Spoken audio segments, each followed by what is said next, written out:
The Zack Files. Great Grandpas in the Litter Box. Chapter 1. My name is Zack. I'm 10 years old, and I guess you could say I've been interested in weird stuff all my life. Stuff like haunted houses, UFOs, and storms where it rains frogs.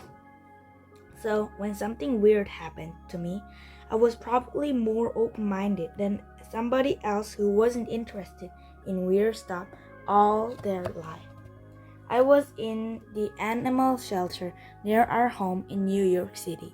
After years of begging my dad for a cat, he finally broke down and said yes, I could get a kitten.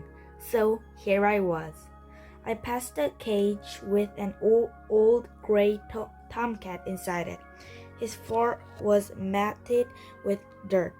He lost half the whiskers on the left side of his face, which made him look a little lopsided, and the tip had been chewed off one of his ears. "Sst, young man," someone was calling me. The voice sounded raspy and strange. "Hello, little boy, over here." I turned around, looking to see who it was, but there was nobody inside. I went on to a cage where a little tuxedo kitten with a black body and white paws was taking a nap. He sure was cute.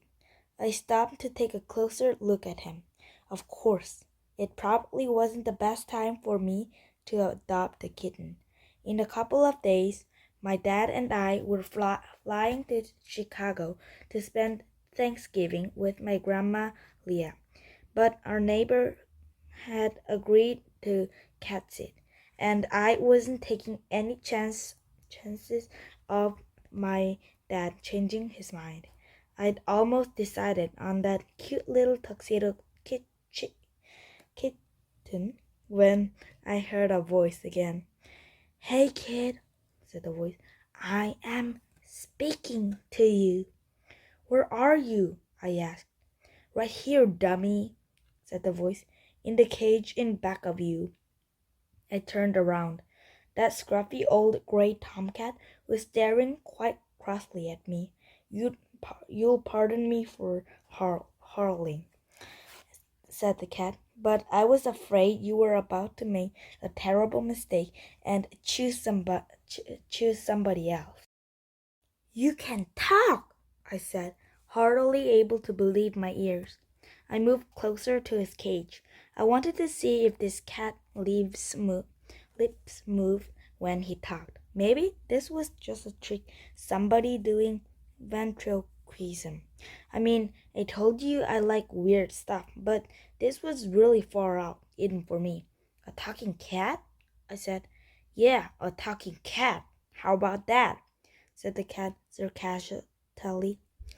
His cat lips were moving. This was no trick. "But look at you, a talking boy," he said. "Listen, we don't have time. We don't have much time. You've got to get me out of here." "What do you mean?" "I mean, I can't stand it in here a minute longer," he said. "A meowing and the smell are driving me right up the wall. Tell them you're adopting me." I don't mean to hurt your feelings," I said, "but I've already decided on this little tuxedo kitten here. Like I said before, I'm pretty open-minded. I had nothing against talking cats. I just wasn't sure I wanted to live with one, especially with one as bossy as this one seemed." "A tuxedo kitten?" he said. "Poor choice." "What do you mean?" "He has fleas and worms. Plus, he never got the hang of using a little litter box."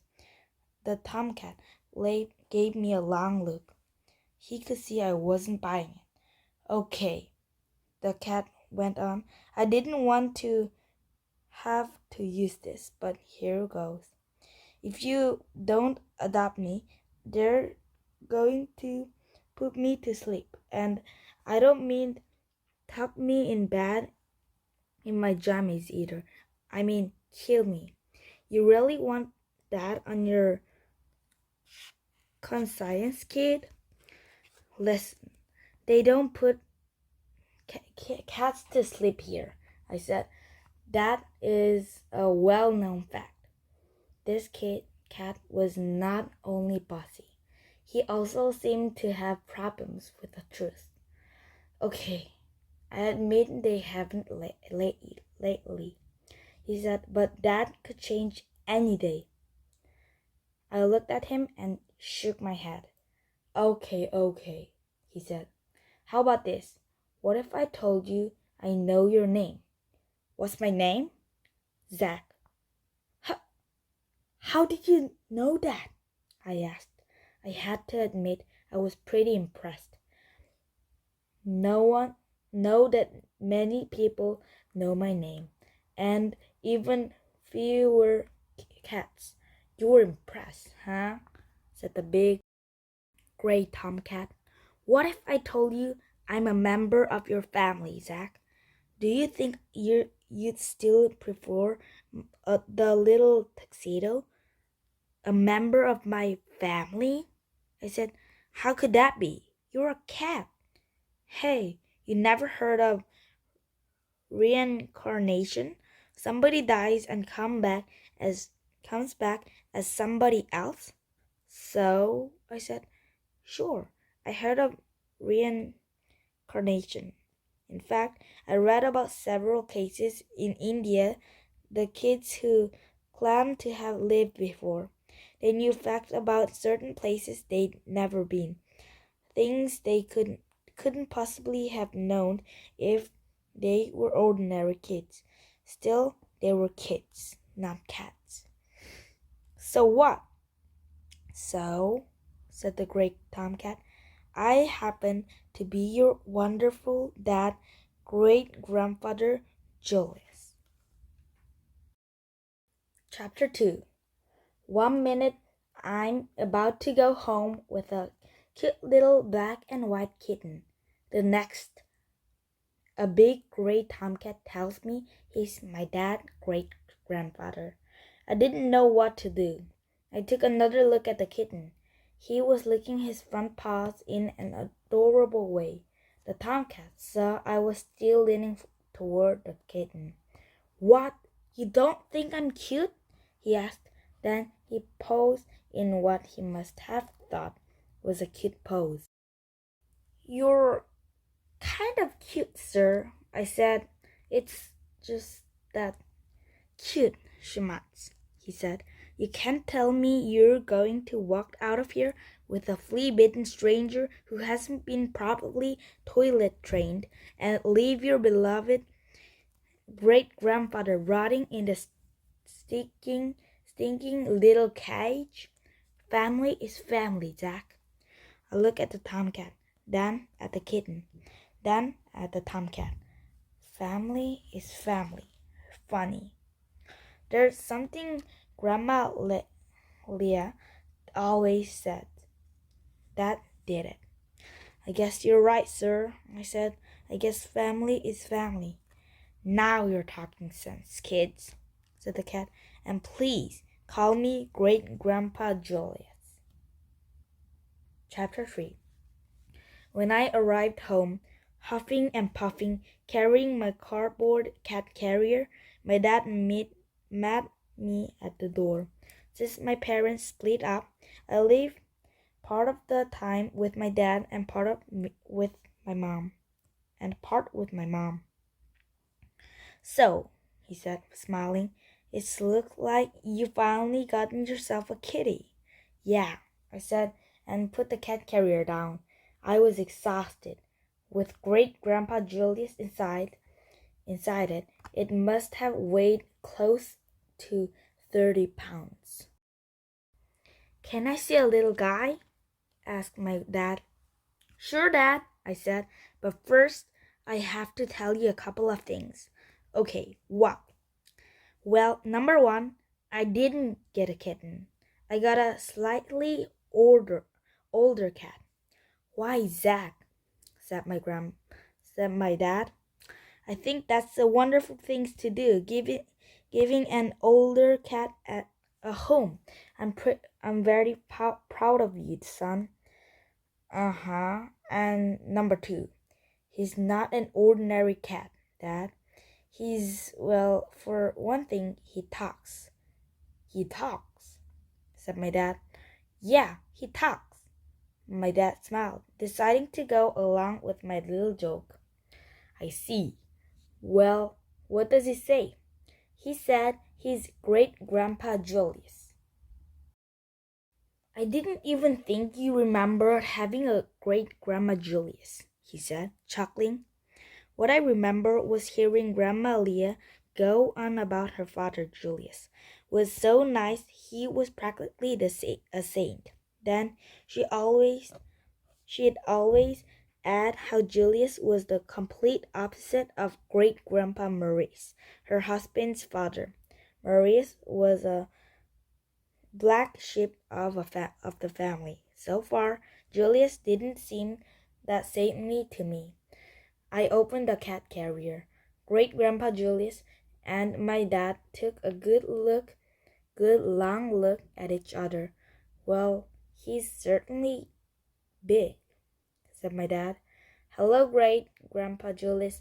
Remember me, Dan? Remember me, Dan? You always used to say I was your favorite grandchild. Can you say hello? Grandma Julius seems about to say something. Then he scratched behind his ear with his hind leg instead. He's not very talkative, said my dad. You should have heard him at the animal shelter, I said. My dad chuckled and walked off, shaking my head. How come you didn't talk to my dad? I asked. I talked when I want to, said the cat. Not when older people want me to. Hey, Zack.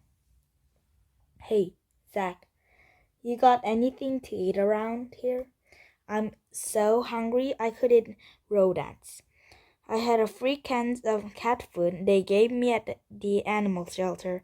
I put it into a bowl on the floor. Great Grandpa Julius sniffed it and wrinkled up his nose. Phew, he said. What is that stuff? Beef byproducts in gravy, I replied. You've got maybe a little herring with sour cream? I told him we didn't have anything like that. He did not take this at all well.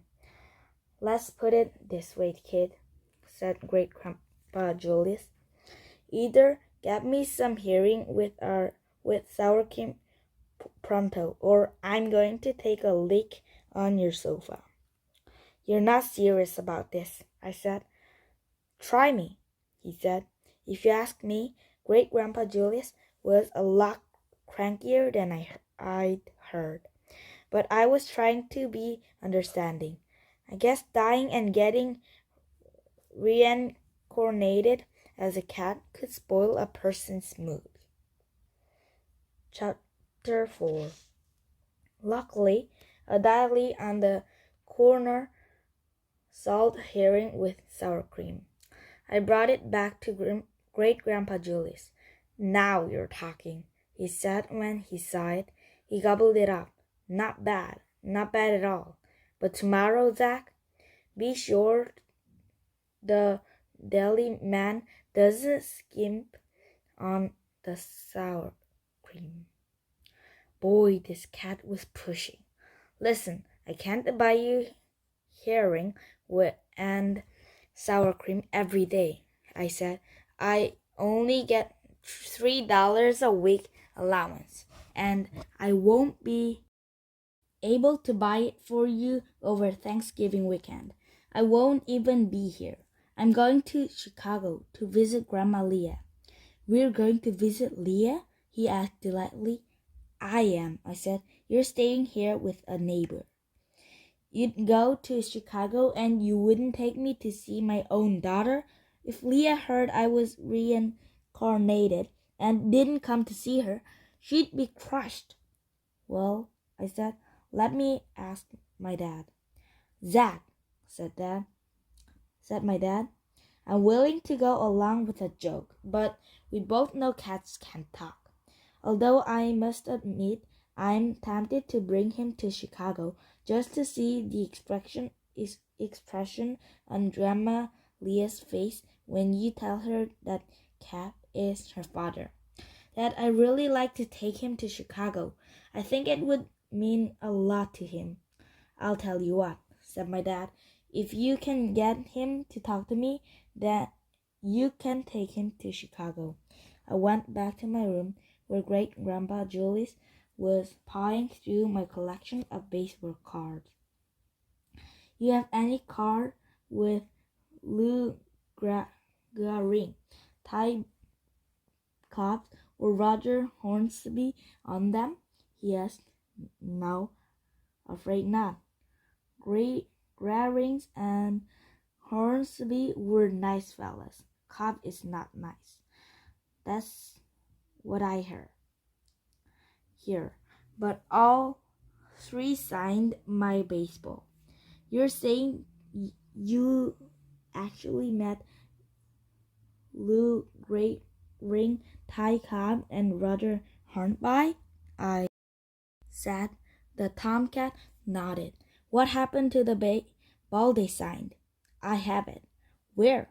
In the safe place. Don't worry about it. So, did your grandpa say I could come to Chicago? He said on one condition. What's that? You have to talk to him. I don't think he believes you can talk.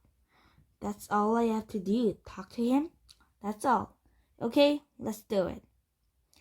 I followed Great-Grandpa Julius, who padded into the living room, where my dad was reading a newspaper. Dad, I said, Great-Grandpa Julius has something to say to you. Really? Said my dad. He put down his paper and turned toward the cat with a big smile on his face. All right, he said. Tell me, what was the hardest part about changing from a person into a cat? Great-Grandpa Julius looked at my dad a moment without speaking.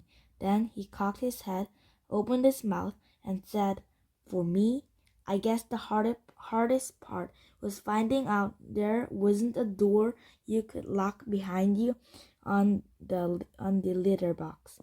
Is that good enough for a trip to Chicago? My dad's eyes looked like they were going to pop right out of his head. Sounds good enough to me, I said. How about you, Dad? Chapter 5.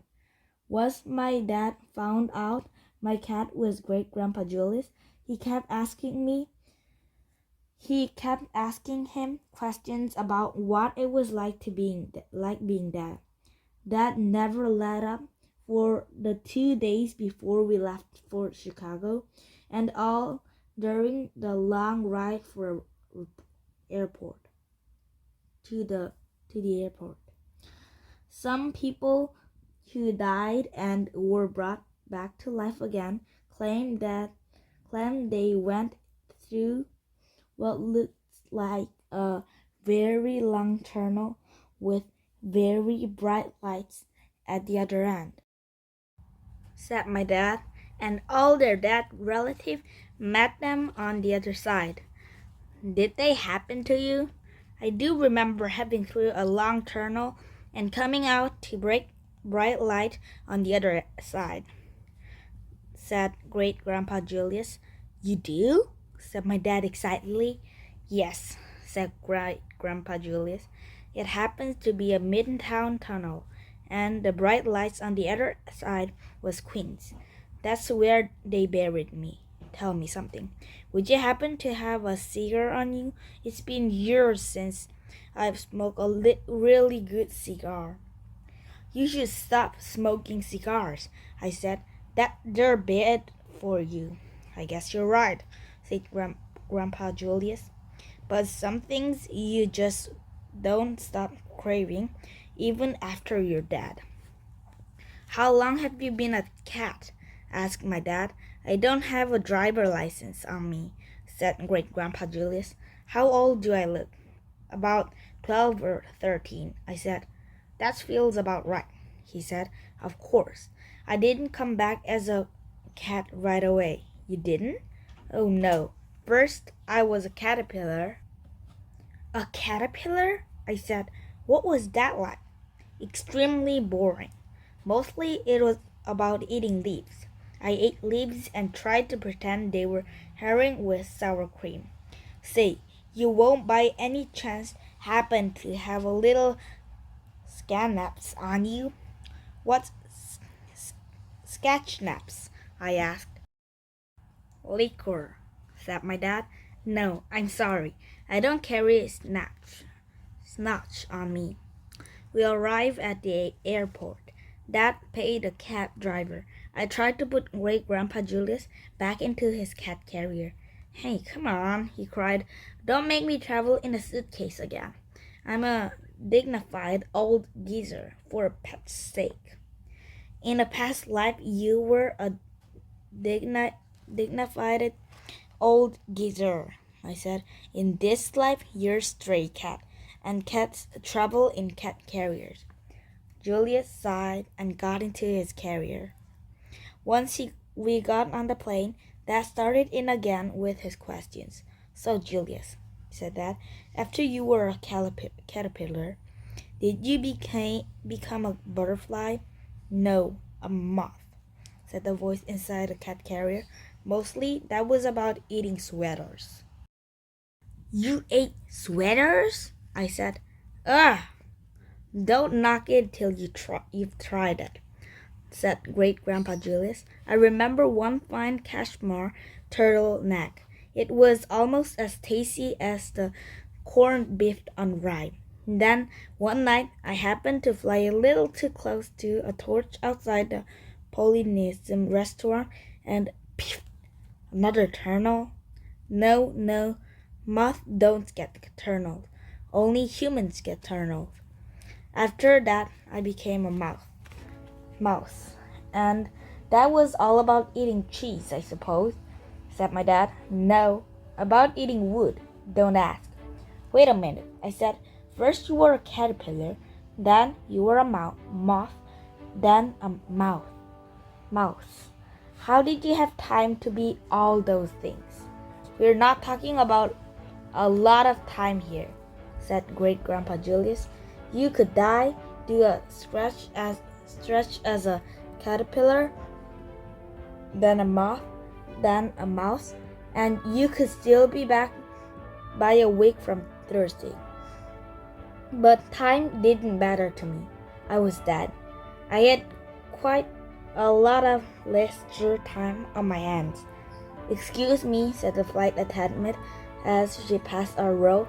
In preparation for takeoff, please make sure your seatbelts are securely fastened and that your seat backs and tray table are in the upright and locked position. Hey, Cookie, said Great-Grandpa Julius. What are you doing after the flight?